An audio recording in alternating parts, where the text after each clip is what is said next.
Hello, my name is Minecraft Phenom 08, and this is episode 16 of my 1 Billion Iron Ingot Challenge in Minecraft 1.16. In today's episode, I'm going to set up some autocrafting with my Emmy system with machines from other mods, so let's get started. So the first thing I want to do is I need to run some of the Emmy covered cable as well as some energy cable to a new building that I have built. And that building is over here. It is incomplete as of right now, but it is a shell and it does have a basement, and that's where we're going to be operating today. So let's go down to the basement, and I do have some area cut out by these walls here, and that's because that is where I'm going to be placing some machines and stuff. So let's go ahead and start running some of the conduit. So let's run out here first off, and the first thing I need to do is find my reactor over here. And I'm going to need to run some energy conduit. So I actually already have conduit under here, but I'm actually going to replace that conduit, or some of it anyways, with some better conduit. And actually, I don't know if I'll be able to. Let me try something real fast. Does that connect up? It does. So that's nice to see, because what I need to do now is I need to get rid of this conduit right here and replace it with the ultimate version, which is what I have in my inventory. So let's just go ahead and remove all of this. Unfortunately, I don't have a quicker method to actually remove this, but this doesn't take too long. So let's go ahead and finish up here and then connect this ultimate cable up. So this ultimate cable has a much larger capacity in terms of how much energy it can transfer. So that's going to be super useful. Okay, so let's get rid of the sandstone. I don't think I need that. So let's go ahead and run this here, and then I also want to run it into this building here. So let me plot out where I'm actually going to have this energy conduit. I'm going to have machines in the walls, and so let's go ahead and put some energy conduit down right here. I think that'll be a good place for it, and then we can also run this just all the way this way as well. So in all actuality, it might be best to also just keep mining this way. And then I think I should be able to just stick it kind of under the ground right here. So actually, I don't want to get rid of these torches, so I'm not going to right now. So let's go ahead and run this under here. And then I need to get rid of this block as well. And we should have energy coming this way now. So this will be hidden. And actually I need to be able to actually get out of here. So let's, and that will be, actually I might need to move this. Yeah, we'll probably need to move this right here. And I didn't actually need to do that, I don't think. I should be able to do this right here. And that should be fine. So let's get rid of the sandstone and let's clean this up. So I have energy that should be all the way from the reactor to right there. Yeah, right now its buffer is filling because it has a rather large buffer compared to the energy cable I was using before. And my reactor is not creating a large surplus of energy as well. So that's why it's taking a long time for the energy buffer to fill on my conduit here, but that shouldn't be a problem.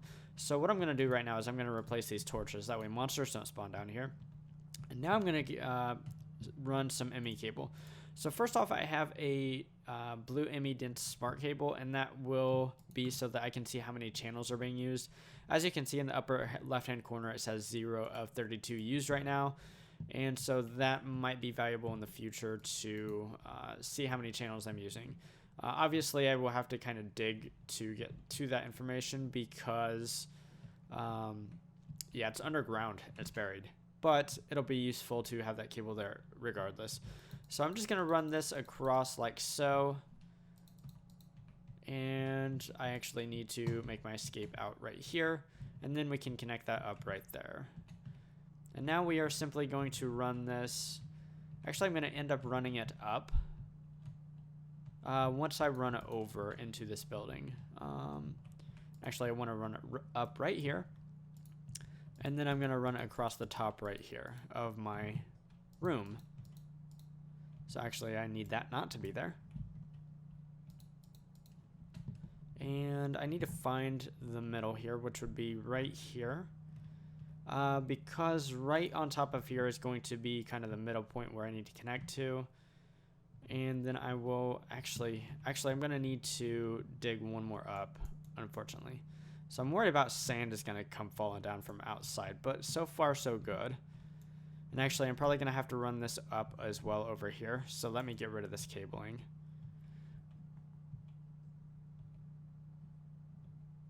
There's the sand I was worried about. So I kind of knew that would happen at some point. I got lucky up until that point. So this isn't a problem. We can get rid of the sand, and then later I can go ahead and replace all that. But for right now, I do want to run this across like this so that I don't accidentally run into the Emmy interfaces I'm going to be using down below. Below this cabling, that is. So I have just enough. I do have a few spares, but I have enough here, so that's cool. And so what we're going to do next is I'm going to grab these Emmy interfaces, and I'm going to start plopping those guys down. And they will be right here. I'm going to have 8 going this way. And that is the most Emmy interfaces you can string together off of a cable, because the Emmy interface itself can only handle 8, or it can only transfer 8 channels at a time. And so basically 8 channels are going through this particular interface, and then 7 through this one, 6, so on and so forth, up until the end of the line here. So actually I think I have 9 there. So this needs to be removed. And over here, I'm going to have 4, and I need to figure out where those are going to be. And those are going to be right on top of here, I think. And we can connect these to the Emmy system through a just a regular covered cable. It doesn't need to be dense. So there we go with that. And what we're going to do is we are going to be placing machines next to these Emmy interfaces. So let's get started with that. I do have several machines here that I'm going to be using today. So let's start over here. And what we're going to do is I'm going to place a redstone furnace down here, and then here and actually I need to configure these guys first. So what I'm going to do configuration wise is they are going to be input and output on the top with auto output enabled. And that is going to be how I'm going to have all of the machines on the bottom here underneath the Emmy interfaces, and then the ones in front of the Emmy interfaces right here, I need to configure them to be input and output on the backside, as well as having the auto output or enabled as well.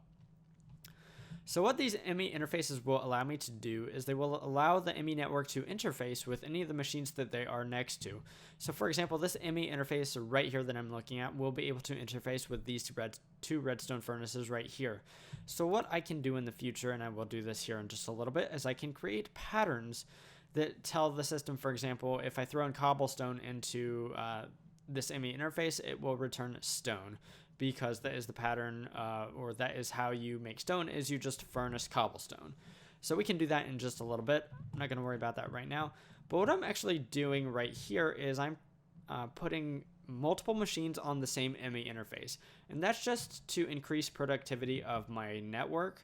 And actually, I could put as many as 4 machines on any Emmy interface here, and it would work perfectly fine, as long as all 4 of the machines that are next to an individual Emmy interface are all of the same machine. So for example, on this Emmy interface, I have 2 redstone furnaces, and I could add 2 more and they would work just fine as well. So what I'm going to do is let's go ahead and start plopping down more machines. So I have 8 pulverizers here. So I do need to get rid of some of these torches, and I'm actually going to move the torches to back there. That way I still have light down here. That way monsters don't spawn back there. But let's go ahead and place down pulverizers, because that's another machine I'm going to be using. And once again, we need to set all of these machines up to be input and output on the top side, not the back, sorry, with auto output enabled. And I could be using a red print for this. In fact, I probably should be, but I don't have a red print made up, and this won't take too long anyways. So let's go ahead and continue to do this. And do I have these configured correctly? I think I do. So let's do these 4 pulverizers next. And these are the backside, because that's where the Emmy interface is. It's on the backside. So basically, I'm telling the pulverizer that it can only accept and send items to the out, or to the backside. So let's do some induction smelters next. And the same thing here. Basically, these thermal expansion machines are pretty easy to set up, which is really nice. And the I/O functionality works super, super well on these machines in conjunction with an Emmy system. So over here, let's actually do a couple of multi-servo presses. And there we go. And then 2 more right here. And now let's do some centrifugal separators. Oh, I didn't mean to do that. It doesn't matter. I can still reach this one down here. That's kind of all that's important here. So let's go ahead and do this one, and that's the back, sorry. So as you can see, that all these machines are getting energy from this conduit here, and this conduit is slowly filling up, so that's a good sign. So let's do the sawmills next. And this will be the top, sorry. I keep doing that, keep doing the wrong face here. And then the back. I may have even messed up one of the other ones and not realized it to this point. But next I'm going to have a couple of enriching factories, and they are going to be over here. And I'm actually not going to double these up because they have lots of inventories per each machine. So I'm not going to double them up, and these will be super nice. I do need to configure these a little bit differently here, so let's go ahead and... actually, it's actually very similar. So we do want to auto eject this, and we just have the input and output on the back there. So yeah, very similar, to be honest, as to how thermal expansion does things, except thermal expansion can also auto input, whereas these machines cannot do that. At least I don't think they can. So these 4 machines here, I'm actually going to do something a little bit different here with these guys. And I'm going to be placing them over here, but these machines actually require multiple inputs to run. And so these machines I'm actually going to configure to be a little bit different because we need to account for that they have 2 inputs here. So I hear spiders, and what we're going to do is input output on the back just like we did before, but as well on the top we are going to have the extra slot be right there. So we need to do this with all of the machines here. Extra goes on top, and then the input and output down there with the auto eject on.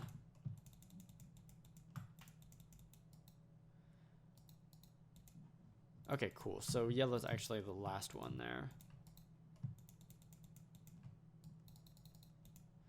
And then auto eject on. I'm gonna double check that I hit everything correctly on these guys, because I may well have messed something up. So what we're going to do is we're actually going to have export buses on the top of these, and I am going to connect them up with Emmy cable right here. And later on I will probably facade this up, but I am going to do some more complex mechanism stuff with these infusing factories.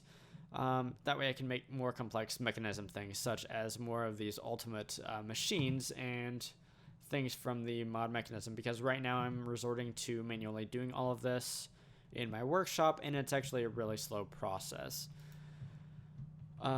In the future I will also upgrade these thermal expansion machines with resonant components and then augments to speed them up, but for right now I'm not going to worry about that. Let's go ahead and program some stuff. So I'm going to do cobblestone into stone for my furnaces, so let's go ahead and do that just to show that the system will work. So how I make these patterns is I change this right here to a processing pattern, and I tell the system that, nope, I don't want to do that. I want to do 1 cobblestone equals 1 stone. And that's my pattern. And what I can do over here is I can go into my interface terminal, and I can look up the redstone furnace. I should have 2 of these. And then I just plop this down, and if I go ahead and tell the system to make some stone, let's tell it to make 1,000. Actually, let's do 2,000 stone. I don't have that much cobblestone. I didn't realize that. So let's do a few hundred of the stone here. Let's tell it to go ahead and start making that. And we should be able to run over here and see that that is happening. So let's see. So this furnace is going, and the one underneath is likely going at this point as well. So that's good to see.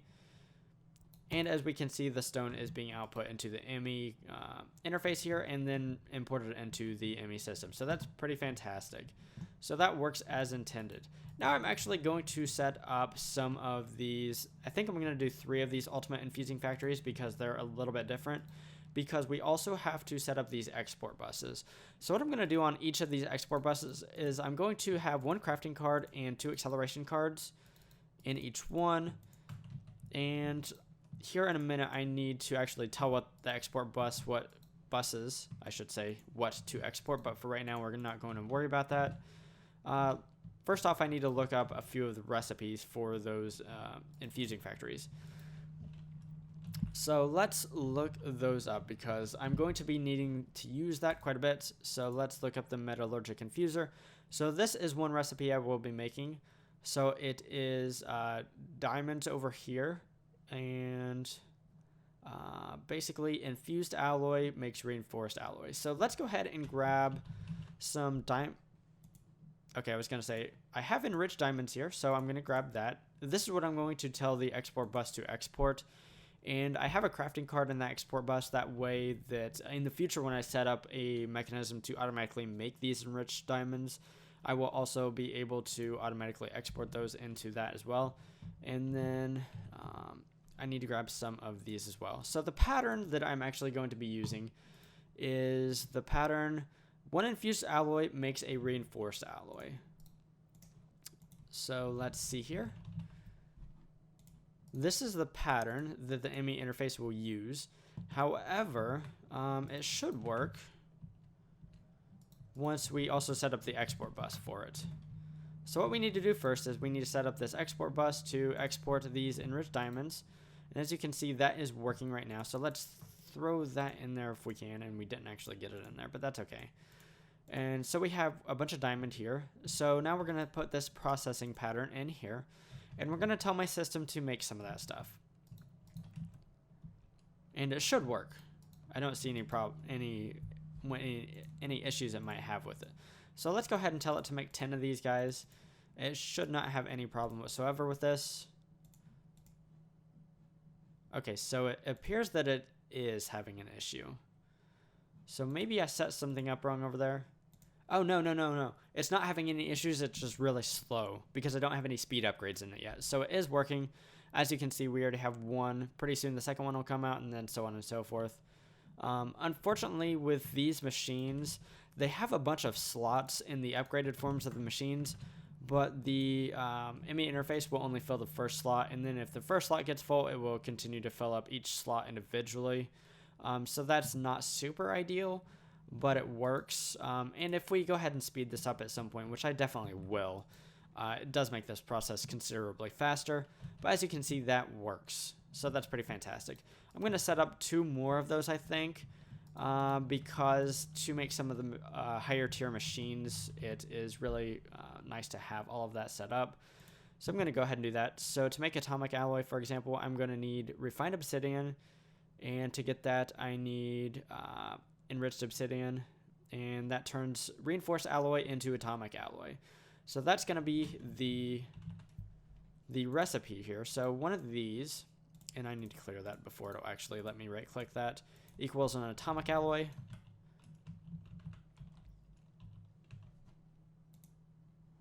Okay, so I don't have any of these made.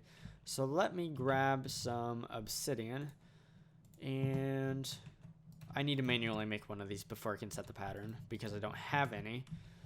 So we're going to be exporting the enriched obsidian here. So let's throw that in there if we can. Okay, there we go. And then let's throw some of these reinforced alloys in here.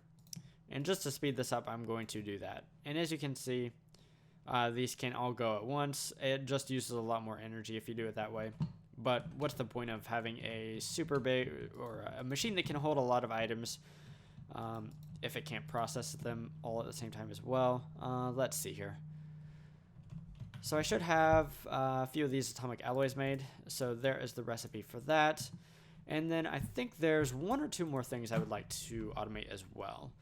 So let's take a look at an ultimate machine here. And let's take a look at the process to make all this stuff. So yes, I think this is the last thing I want to set up. So basically iron will equal an infused alloy. So let me grab an iron ingot here.